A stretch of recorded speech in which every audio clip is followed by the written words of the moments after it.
చెప్పడం కూడా షాక్లో ఉన్నారా?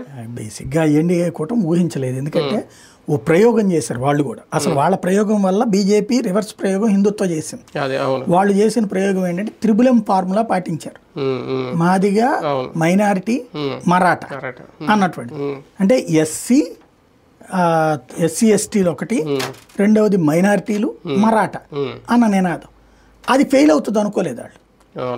దాన్ని అంటే ఎప్పుడైతే మీరు ఒకప్పుడు వీపీ సింగ్ టైంలో చూసుకున్నా కులాలతో మండల్ అన్నటువంటి పేరుతో హిందువుల్ని చీల్చే ప్రయత్నం చేసినప్పుడు దానికి ఆల్టర్నేటివ్గా మందిర్ అనే నినాదంతో ముందుకు వచ్చింది బీజేపీ. అదే బీజేపీకి కీలకమైంది. దేశానికి సంబంధించి కులపరంగా హిందువులని చీల్చడాన్ని అంగీకరించదు బీజేపీ. అదే సందర్భంలో వీళ్ళేమో ముస్లింలు పోలరైజ్ అయ్యి ఉండాలి, క్రైస్తవులు పోలరైజ్ అయ్యి ఉండాలి, హిందువుల్లో మాత్రం ఎస్సీ ఎస్టీలో లేకపోతే మరాఠాలో లేదా గుజరాతీలో ఇట్లా మా వైపుకి రావాలి అనేటటువంటి, అంటే హిందువుల్లో చీలికి రావాలని కోరుకునే మనస్తత్వం ఎన్డీఏ కూటమి. దానికి ఆ ప్రయోగం విఫలమైంది. మహారాష్ట్ర ప్రజలు హిందుత్వ పోలరైజేషన్ అనేది తట్టుకోలేకపోతున్నారు వీళ్ళ ముగ్గురు. ఒక రకంగా జార్ఖండ్లో ఓటమిని అంటే చిన్న రాష్ట్రాల్లో భారతీయ జనతా పార్టీ ఎందుకు ముందుకెళ్ళలేకపోతుంది అనుకోవాలి? అట్లేం లేదు. ఇప్పుడు హర్యానా గెలిచింది కదా, మొన్న ఉత్తరాఖండ్ గెలిచింది కదా అంతకుముందు.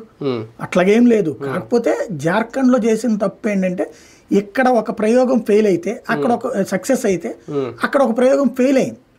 అక్కడ హిందుత్వ తీసుకొచ్చారు.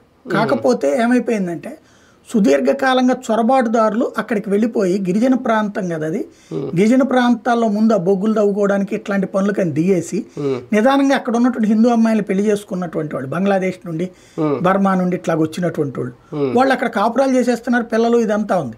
అక్కడ గిరిజన ప్రాంతాల మసీదులు ఇవన్నీ కట్టేశారు. ఫ్యామిలీలుగా చూస్తే అక్కడ వీళ్ళు మతం మారిపోయారు. లవ్ జిహాద్ అని వీళ్ళు మాట్లాడినప్పుడు ఇప్పుడు